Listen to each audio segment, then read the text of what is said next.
첫 번째 제가 말씀드릴 내용은 일본의 과거 20년을 통해 배우는 이제 가계 자산 운용이라는 말씀으로 좀 드리고 싶고요. 저희가 이제 우리나라의 경제와 그 다음에 여러 가지 그 미래에 대한 얘기를 할 때 일본을 많이 참고하고 있고, 일반적으로도 많이 일본에 대해서 선험적으로 경험한 내용들, 이런 부분들을 많이 얘기를 하고 있는 그런 것들을 이제 많이 들으실 겁니다.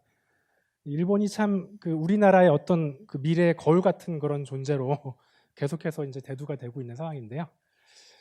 일본의 과거 20년의 어떤 내용을 토대로 앞으로 우리나라가 20년 동안 어떻게 전개될 것인가를 한번 보기 위해서 일본을 좀 다시 들여다보려고 합니다. 여러 가지 사회적 현상이 있는데 경제적인 측면을 본다면은 가장 중요한 것은 아무래도 이제 경제 성장이 되겠죠. 근데 아래 이 그림을 보게 되면 일본이 이 개발도상국부터 시작해가지고 굉장히 높은 경제 성장을 장기간 동안 지속해 오다가 최근 이제 20년 사이에 성숙된 성장이 좀 지체된 그런 모습을 보이고 있는 이런 긴 어떤 경제 성장의 흐름인데요. 한국을 여기다가 이제 과거 일본이 고성장기를 거쳐왔던 시기에 대비해 가지고 한번 이렇게 경제 성장 흐름을 갖다가 빗대어 봤습니다. 그래서 앞으로 일본이 올해까지 해가지고 이제 약 한 20년 동안 계속해서 낮은 성장에 머물고 있는데 우리나라가 공교롭게도 이런 추세를 계속해서 따라갈 그럴 가능성이 굉장히 커 보이는데요. 이런 저성장이라는 것은 이제 수요라든지 어떤 이런 측면에서 봤을 때 한국의 고령화가 많이 얘기가 되고 있는데 고령화라는 것은 사실은 성장에 상당히 좀 부정적인 영향을 좀 많이 미치게 됩니다.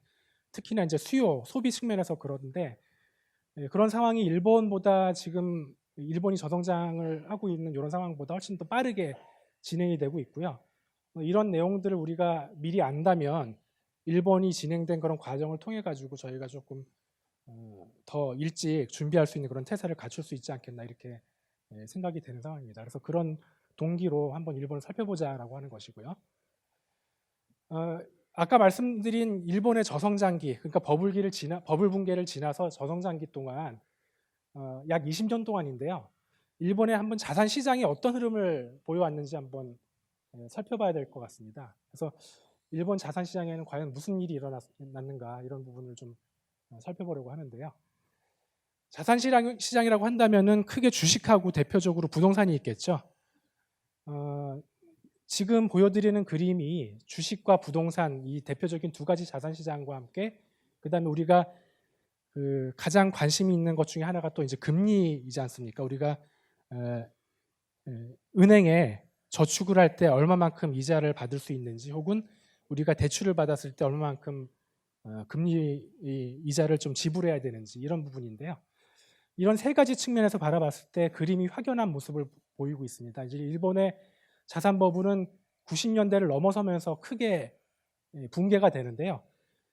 그때를 기점으로 해서 지금 2018년 현재까지의 모습을 보여드리는 건데 가장 대표적으로 이 하얀 선이 이제 부동산 시장이 되겠습니다. 부동산 시장의 흐름이 굉장히 몇 년 사이에 버블 붕괴가 되면서 급격하게 무너졌고요. 자산 가치가 하락을 했고 그 하락한 자산 가치가 이후에 장기간 동안 회복의 모습을 거의 보이지 않는 걸로 나오죠. 워낙 이 버블 붕괴 시점에서의 어떤 자산 가치 정점의 어떤 수준 자체가 높았기 때문에 그 수준을 지금까지 최근 들어서 어느 정도 활성화되고 있는 모습을 보임에도 불구하고 거의 회복을 하지를 못하고 있는 상황입니다. 주식도 마찬가지인데 부동산에 비한다면 주식이 그래도 최근에 어떤 경기 회복 조짐이라든지 고용 회복 조짐 이런 부분들이 일본에서 나타나고 있는 것이기 때문에 그나마 주식이 부동산에 비해서 조금 회복의 강도가 높은 그런 상황이 되겠습니다. 대표적으로 이제 부동산 얘기 올해도 많이 하고 있는데 이런 일본의 어떤 부동산의 모습을 본다면 상당히 좀 저희는 아직까지 그런 모습을 보이지 않았지만은 우려스러운 모습도 우리가 좀 생각해 볼 수 있지 않나 생각이 되고요. 그리고 마찬가지로 이제 금리 수준도 저성장이 장기적으로 고착되면서 우리가 2000년대서부터 시작을 해서 소위 말해서 제로금리라고 하는 부분, 이것이 장기적으로 확인돼 가고 있는 이런 모습들을 우리가 확인할 수가 있겠습니다. 또 한 가지 측면은 이제 그 소득의 측면, 우리가 투자 자산이나 어떤 자산이 가져다 주는 소득의 측면을 좀 바라봐야 되는데요. 여기 대표적으로 한 3가지 지표를 저희가 좀 뽑아봤습니다. 그 첫 번째는 아까 말씀드린 예금 금리 측면이고요. 두 번째는 이제 주식의 어떤 배당 수익률, 그리고 부동산을 중심으로 한 임대 수익률, 이런 3가지 지표입니다. 금리라는 것을 어떤 이자 수입으로 본다면은 이자 수입으로 우리가 자산을 가지고 있음으로 해서 걷어들일 수 있는 어떤 일종의 인컴, 소득이 되겠죠. 그 이자 수입 소득을 대체할 수 있는 것이 대표적으로는 배당 소득이 될 수 있을 것이고, 또 한 가지는 임대 소득 같은 것이 될 수 있을 것입니다. 우리가 일본의 이제 그 부동산 버블이 꺼지고 전반적인 자산 가치가 급락을 하고 난 이후에 본격적으로 불황이 장기적으로 고착되면서 우리가 금리 수준이 제로 금리에 수렴하게 되는 부분들을 볼 수가 있는데, 그 부분을 대체해서 우리가 다른 어떤 인컴으로 삼을 수 있는 그런 지표들은 어떻게 변했냐라고 하는 부분이 굉장히 중요합니다. 첫 번째는 주식의 배당 수익률이라고 하는 것은 이제 90년대 중반서부터 본격적으로 이 금리를 역전을 해서 뚜렷하게 금리 수준 이상으로 유지가 되는 그런 측면들을 보이고 있고요. 이보다 더 확연하게 좀 높은 것이 이제 임대 수익률이 되겠습니다.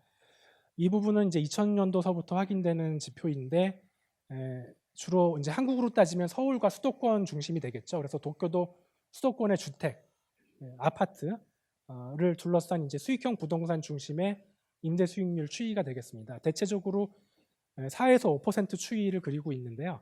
이 부분은 제로 금리하고 비교한다면 확연하게 소득 측면에서 상당히 메리트가 있다라고 볼 수 있는 것이죠. 그래서 장기적인 불황이 계속 지속됐을 때 이 두 가지 대체할 수 있는 어떤 소득원을 탐색할 수 있게끔 어떤 그 자산 시장의 흐름들이 나타났다고 하는 것이 큰 특징이 될 수가 있겠습니다.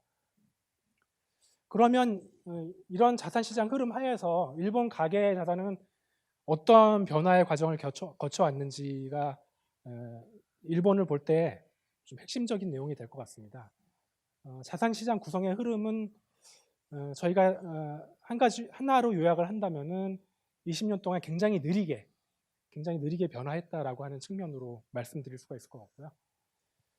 먼저 큰 틀에서 이제 총 자산의 어떤 구성의 흐름, 이런 것들을 좀 짚어봐야 될 것 같습니다. 첫 번째는 일본 가계 자산의 총 어떤 구성 추이가 어떻게 흘러갔는지를 좀 살펴보실 건데요. 그 중에서 대표적으로 아까 말씀드린 자산 가치가 급격하게 하락해서 회복되지 못하고 있는 이 부동산 측면을 좀 눈여겨봐 주시면 좋겠습니다. 전체 일본 가계 자산은 총액 기준으로 했을 때 약 3,000조 엔 정도가 근접한 수치가, 우리가 이제 일본 버블이 정점에 있었던 91년도쯤에 형성이 됐고요. 이 그림에서 보시면 아시겠지만 그 이후로 2017년까지 봤을 때 이 지속적으로 이 흐름을 넘지를 못했다라는 겁니다. 현재 수준에서도 일본 자산의 총 가치가, 가계 자산의 총 가치가 늘지를 못했다라고 하는 부분인데, 그거에서 가장 큰 영향을 줬던 것이 바로 부동산이 아닐까 합니다. 부동산 같은 경우가 버블 붕괴되기 직전의 고점 수준에 비해서 상당히 많이 아까 말씀드린 대로 떨어졌고요. 전체 가계 자산 구성에서 50%에 가까운 비중까지 올라왔다가 이게 24%까지 비중이 떨어졌기 때문에 고점 대비해서는 그 비중이 반토막이 났다라고 볼 수가 있을 것 같습니다. 그래서 뭐 가장 크게 부동산이 가치가 하락하면서 전체 자산 가치가 늘지 못했다라고 하는 것이 상당히 큰 특징이 될 수 있을 것 같고요. 이게 가계자산 구성비를 뭐 주요하게 좀 살펴보게 되면은 보험과 연금 이런 부분이 있을 수 있고, 그 다음에 또 한 가지는 현금, 예금 같은 안전자산이 있을 수 있습니다. 안전자산은 지속적으로 비중이 이 버블 붕괴 이후에 불황이 지속되는 구간에서도 계속 늘게 되는데요. 현금과 예금 같은 이런 안전자산은 우리가 이제 금융자산이라고 하는 것인데, 금융자산에서 이 안전자산이 일본 금융자산에서 차지하는 비중 자체가 상당히 오랫동안 높은 비중을 유지해왔고 그 비중이 크게 변하지 않았다라는 사실이 또 한 가지 특징이 될 수 있을 것 같습니다. 전체 총자산하고 이제 금융자산을 보시게 되면 총자산이 아까 말씀드린 대로 크게 정체하는 과정에서 금융자산은 어느 정도 지속적인 상승을 증가를 해오게 됩니다. 근데 이 지속적인 증가를 하는 금융자산을 조금 뜯어보게 되면 방금 말씀드린 이런 안전자산 측면, 예금, 현금이 그 중에서 주를 이루게 되더라 이렇게 확인을 할 수가 있겠고요.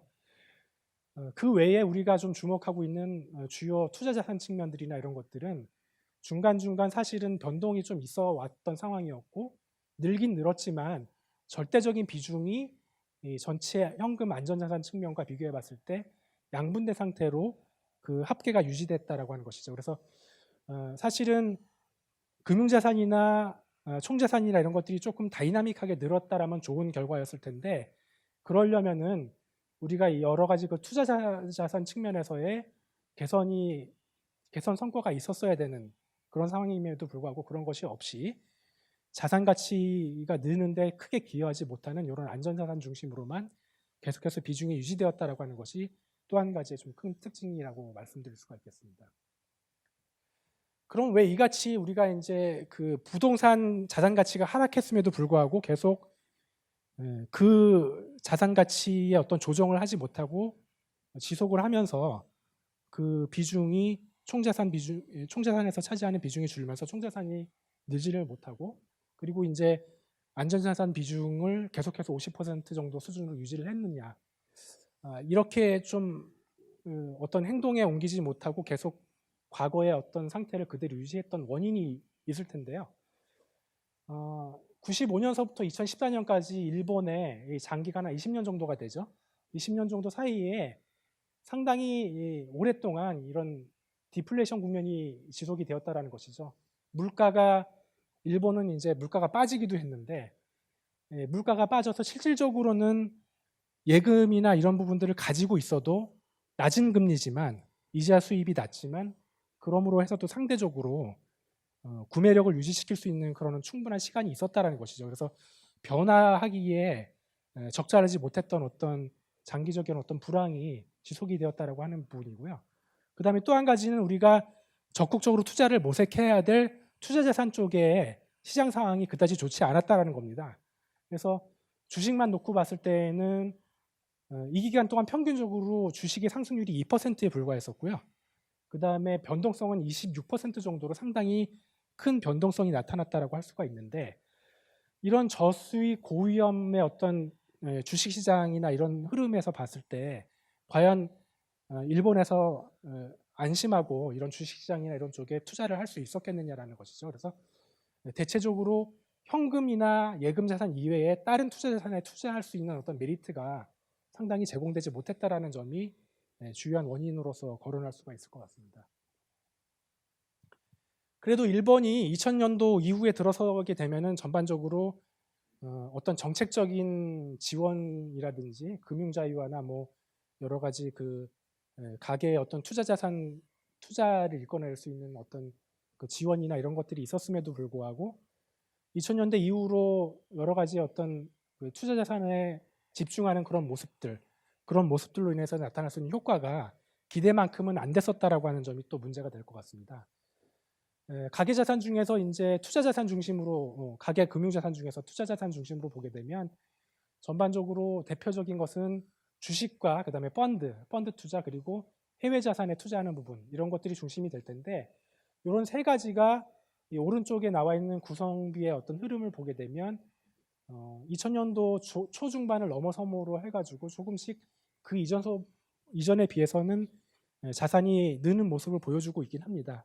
하지만 주식에 직접 투자하는 부분들은 아까 말씀드렸다시피 주식시장의 어떤 변동성이 워낙 컸기 때문에 그런 어떤 경기 변동 흐름이나 시장의 변동 흐름에 따라서 비중이 상당히 많이 변화가 있었고요. 변동폭이 심했었고 이 펀드 투자라든지 이런 부분들, 해외 자산 투자라든지 이런 부분들도 그 이전에 비해서는 빠르게 느는 듯이 보이긴 합니다만은 이게 전체적인 비중에서 그렇게 결과적으로 크게 비중을 높여가면서 기여를 하진 못했다라고 이렇게 말씀드릴 수가 있겠습니다. 자, 그러면 이제 일본의 자산시장 흐름과 가계의 자산 구성 흐름이 어떻게 됐는지 살펴봤는데, 이상 살펴본 바에 의하면은 일본이 상당히 장기간 불황의 기간을 거치면서 조정의 의지가 너무 약하지 않았었나, 빠른 어떤 자산 구성의 흐름을 변화를 시켜가지고 대처를 하지 못했었지 않았나, 이런 생각을 갖게 될 수가 있고요.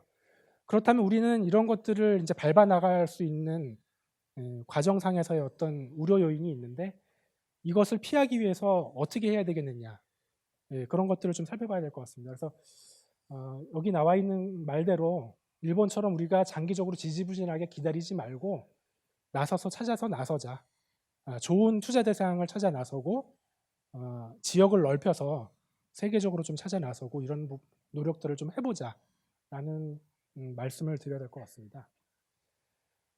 지금까지 말씀드린 내용들을 좀 시기적으로 좀 쭉 보시면은 일본이 장기적인 추세, 고령화, 저성장, 그 다음에 기업 성장 기여도 약화되는 이런 점들, 우리나라에서 그대로 지금 2011년 이후 최근 10년 상황하에서 그대로 나타나고 있고요. 그리고 일본의 가계 자산이 그 사이에 이렇게 지지부진한 변화가 있었기 때문에 이런 부분들을 우리가 밟아 나가면 안 될 것이지 않느냐, 이런 생각을 가질 수가 있겠습니다. 충분히. 그래서 이렇게 지지부진하게 느리게 변화할 것이 아니라 선제적으로 위기가 닥치기 전에 자산 구정 변화를 모색해 보고 어떻게 모색할 것이냐를 한번 대책을 세워봐야 되지 않겠냐, 이렇게 생각을 해봐야 되겠죠.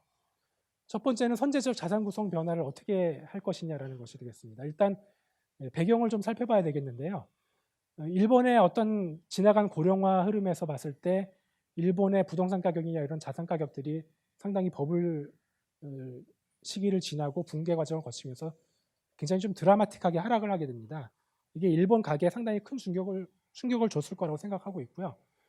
우리나라는 최근 들어서 이제 부동산 가격의 상승이 상당히 두드러진 모습을 보이고 있는데, 인구 구조 추이로 봤을 때에는 일본처럼 자산 가격이 조금 상승 탄력이 약화될 수 있는 여지는 상당히 있어 보이는 그런 추세가 되겠습니다. 그래서 앞으로는 상승 둔화 정도는 우리가 좀 대비를 해야 되지 않느냐. 또 모든 자산이 같이 올라가는 그런 흐름은 연출되지는 않기 때문에 이런 양극화에 대비할 필요가 있지 않겠느냐, 그런 배경을 좀 깔고 살펴봐야 될 것 같고요. 그러면 그 전체 자산 구성 측면에서 봤을 때 우리가 교훈을 얻어서 개선을 하려면 어떤 식으로 바꿔야 되겠느냐라는 생각을 좀 거쳐봐야 되겠습니다. 이거는 이제 우리나라 가계가 평균적으로 구성하고 있는 현재의 자산 구성의 모습이 되겠습니다. 그래서 지금 우리나라 같은 경우에도 부동산 자산만 한 46% 정도로 가계 자산에서 구성이 돼 있고요. 그리고 이제 금융 자산만 따져봤을 때에는 40%가 채 안 되는 비중을 가지고 가고 있습니다. 그 중에서 안전금융자산, 그러니까 예금, 현금 쪽만 16%가 되는 것이기 때문에 금융자산 내에서 우리가 적극적으로 투자자산을 통해서 혹은 연금이나 이런 걸 통해서 은퇴자산을 확보한다든지, 그 다음에 가계자산을 조금 충분히 늘릴 수 있다든지 이런 여력이 조금 상당히 제한되어 있다고 보실 수가 있고요. 이 자산 구성을 통틀어서 우리가 가져가고 있는 것은 국내 해외 쪽으로 나눠본다면 거의 100% 국내 자산 쪽에만 이렇게 치중이 되어 있다고 하는 것이죠. 일본을 보게 되면 일본의 그 현재 시점에서의 구성이 자동적으로 부동산 자산 가치가 크게 하락을 해서 전체 자산에서 아까 그래프에서 보여드렸다시피 24%를 차지하고 있습니다. 부동산 자산이. 그러면서 이제 자산이 증가를 하지 못하고 있는데, 그렇게 기다려가지고 부동산 자산이 자연스럽게 줄면서 자산 가치가 늘지 못하는 상황을 우리가 겪을 것이 아니라, 이 부동산 자산도 안정적으로 이제 관리하는 모드로 들어가서 어느 정도 자산 가치를 유지를 시키는 측면으로 놔두고, 나머지는 우리가 적극적으로 금융자산, 투자자산을 통해서 늘려가서 자산을 효율적으로 배분을 해서 가져가는 것이 좋겠다. 그렇게 하여야만 개선 후에 자산 가치가 전체적으로 늘 수 있는 그런 어떤 구성을 찾을 수 있지 않겠는가, 이렇게 판단하고 있고요. 저희가 바람직하게 보자면 전체 금융자산 중에서 우리가 금융 투자 자산, 그러니까 펀드라든지 여러 가지 금융 상품들, 그다음에 주식, 그리고 연금 자산 이런 부분까지 포함해서 대체적으로 이런 미래를 준비할 수 있는 이런 금융 자산의 비중을 한 전체 금융 자산에서 한 70% 정도까지 가져가자. 이렇게 하는 것이 저희가 조금 아이디어하게 보는 그런 그림이 되겠고요.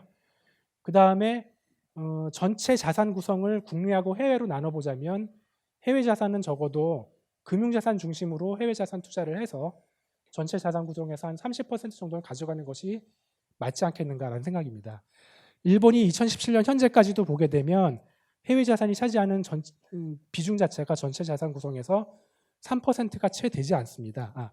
2%가 채 되지 않습니다. 그래서 지금까지 일본이 2000년대 이후에 들어와서 그렇게 노력을 했음에도 불구하고 해외 자산 투자의 비중이 2%가 되지 않는 흐름을 가져가고 있다는 것은 지금서부터 준비해서 이 해외 자산을 30% 비중까지 늘리는 것이 얼마나 쉽지 않은 일인지를 좀 반증해 주는 것이고요. 그렇다면 우리는 이런 자산 구성을 지금 말씀드린 대로 선제적으로 바꿔나갈 수 있게끔 시급히 준비하자라는 것이 좀 주요하게 저희가 말씀드릴 어떤 포인트가 될 것 같습니다. 그러면 이런 구성 변화를 위해서 우리가 두 가지 초점을 맞춰서 진행을 해야 될 건데요. 첫 번째는 자산의 그 소득 관점에서, 인컴 관점에서 관리 운용하는 측면, 이런 것들에 좀 중점을 둬보자라는 것이죠. 자산 가치 자체의 개선, 상승이나 성장을 가지고 우리가 전체 가계 자산을 늘리는 것은 앞으로는 저성장 시장에는 그렇게 쉽지 않은 모습이고요. 그거를 대신해서 우리는 앞으로 자산이 가져다주는 소득에 초점을 맞춰가지고 자산을 관리 운용해 나가자라는 것이 되겠습니다. 대표적인 것이 이제 일본과 비교한 한국의 아까 말씀드린 인컴 수익률 측면의 어떤 그림입니다. 일본은 이제 96년도에 아까 말씀드린 그림인데 굉장히 높았던 예금 금리가 아주 드라마틱하게 떨어지면서 96년도 이후에 배당 수익률보다 금리가 더 낮아지고 배당 수익률이 높아지는 이런 골든 크로스 현상이 나타났습니다. 지금부터 20년 전인데요. 우리나라가 최근에 이제 그런 모습을 보이고 있습니다.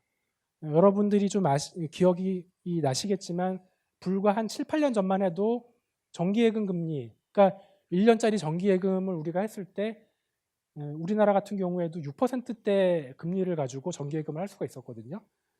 근데 어느 순간인가 지금 금리는 현재 수준에서 1년짜리 정기예금 금리를 2% 정도로 맡길 수 있는 그런 상품이 찾아보기 힘든 상황이 되고 있습니다. 근데 주식시장의 배당 수익률을 보게 되면 지금 이 수준과 거의 맞닿아 있고 일부는 조금 넘어서려고 하고 있습니다. 우리나라의 배당 수익률이라고 하는 것이 일본의 배당 수익률과 비교를 해보면 상당히 추세적으로는 유사하게 흘러가는 모습을 보일 수가 있습니다. 그러니까 어느 주식 시장이라든지 비슷한 어떤 주시장의 변동성을 가지고 거기에 맞는 배당 수익률이 움직이고 있는 그런 그림을 보이는데 사실은 최근 리만 사태가 터지고 난 이후에 우리나라의 기업들도 성장은 없었지만은 수익 측면에서는 상당히 일부 대기업들을 중심으로 해서는 우량한 수익이 났었고 양호한 캐시플로우를 유지를 했습니다. 그럼에도 불구하고 아시겠지만은 주식시장은 그다지 크게 주가가 오르지 못했고요. 그렇다면 당연히 배당 수익률은 상당히 그동안 안정적으로 올랐어야 되는데 그동안 우리는 선진국에 비해서 기업들이 많이 배당을 하지 않았기 때문에 실질적으로 이 배당 수익률도 주가가 빠졌음에도 불구하고 아직까지는 기대한 수준만큼 올라오지 못하고 있는 것이죠. 근데 앞으로 이런 어떤 우리나라가 가지고 있는 어떤 지배구조 문제나 그 다음에 현실적으로 서구형 기업 형태의 어떤 구조로 점진적으로 개선이 되면 될수록 이 배당 수익이라고 하는 것은 계속해서 올라갈 수 있는 여지들이 충분히 있다라고 하는 것이고요. 금리가 지금 수준보다 일본처럼 훨씬 저금리 수준으로 계속 장기적으로 회귀를 한다면 일본처럼 새로운 소득원을 탐색할 수 있게끔 우리가 기회를 잡을 수 있지 않을까. 그래서 지금서부터 이런 대체 소득원에 대해서 생각을 많이 해주시는 것이 상당히 중요하다. 이렇게 말씀드릴 수가 있겠습니다. 또 한 가지는 해외 투자 비중 확대입니다. 해외 투자 쪽은 지금 노르웨이 국부펀드라는 것이 있습니다. 노르웨이 같은 나라는 아시다시피 국내에서는 석유 자원이 굉장히 많이 나서 석유 자원을 통해서 부를 창출했던 경험이 많은 나라인데, 사실 일본의 자산버블 붕괴라든지 이런 부분도 생각을 해보면 국내에 갖고 있던 자산 가치가 특히나 이제 석유 같은 자산이 고갈되거나 아니면 가치가 떨어지거나 이렇게 하게 되면 이것에 의존한 자산 가치는 하락하게 되면 상당히 큰 경제적인 위기 상황을 맞이할 수도 있는 것이죠. 그래서 그런 것들을 대비해서 모아놓은 부를 가지고 적극적으로 대체할 수 있는 성장이 있는 곳에 투자를 한다는 개념으로 노르웨이 국부펀드가 행동을 했던 것이고요. 그런 것들을 통해 가지고 해외 투자 비중을 이 펀드는 97%까지 가져가게 되고, 이 97% 안에서 전반적으로 선진국과 이머징 쪽을 상당히 분산해서 안정적으로 투자를 해놓고 있기 때문에 안정성과 수익성을 동시에 추구하고 있는 그런 적극적인 투자 행위를 하고 있는 것이죠. 이런 부분들을 우리나라 가계가 참고를 했으면 좋겠다라고 하는 것이고요.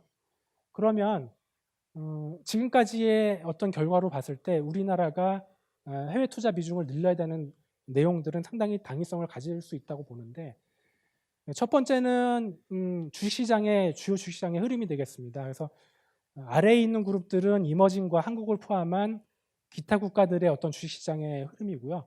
위에 있는 부분들은 선진권의 주식시장 흐름이 되겠습니다. 최근 2010년이 넘어서면서 이렇게 시장의 차별화가 굉장히 이어지게 되고, 신흥국 전반의 장기 횡보가 이어지고 난 이후에 우리나라 주식시장은 선진권 시장에 비해서 디커플링을 하면서 상당히 자산 가치가 늘지를 못하게 되는 상황이 되겠습니다. 이런 상황이 앞으로 우리나라가 저성장 추세로 빠지게 되면은 계속해서 이어질 가능성이 높아지게 될 수 있고요. 가상 포트폴리오 수익률을 한번 비교를 해보게 되면 한국의 주식 채권에만 투자했을 때에 저희가 그 가상적으로 짜본 포트폴리오는 2011년 이후로 보게 되면은 낮은 20% 정도의 누적 수익률을 보였고요. 선진국과 이머징 쪽에 글로벌로 주식 채권을 안정적으로 분산해서 투자했었던 요 글로벌 분산 포트폴리오 쪽은 50% 이상의 수익률을 나타냈었던 걸로 이렇게 결과가 나오고 있습니다. 그리고 변동성은 두 가지의 포트폴리오가 거의 유사했었고요. 당연히 해외 성장 기회가 많기 때문에 해외 쪽으로 나가야 된다라는 상황을 반증하고 있는 그런 결과다라고 보시면 되겠습니다. 마지막으로 저희가 한 컷을 좀 말씀드리고 끝낼까 하는데요. 이것은 이제 그 영국 고도를 기다리며 옛날에 그 노벨 문학상을 타셨던 작가 세뮤얼 베킷의 유명한 연극이 되겠습니다. 나이가 지긋하신 두 남자 주인공이 나오는 연극인데, 이런 작은 나무 아래서 실체가 없는 고도라는 사람을 계속 기다리고 있죠. 이런 내용들이 연극 내내 같은 상황이 지속이 되고, 기다릴 필요가 없는데 다른 행동을 해야 되는데 계속 같은 행동을 하다가 끝나게 됩니다. 그래서 우리가 앞으로는 미래를 우리가 일본을 통해서 어느 정도 가늠할 수 있는 상황에서 선제적으로 기다리지 말고 적극적으로 자산 구성의 변화를 일으킬 수 있는 투자 행위를 하고 적극적인 행위를 해서 변화를 시켜 나가자라고 하는 것이 첫 번째 강의에 저희가 가장 드리고 싶은 말씀이 되겠습니다. 이상 첫 번째 강의는 여기서 마치도록 하겠습니다.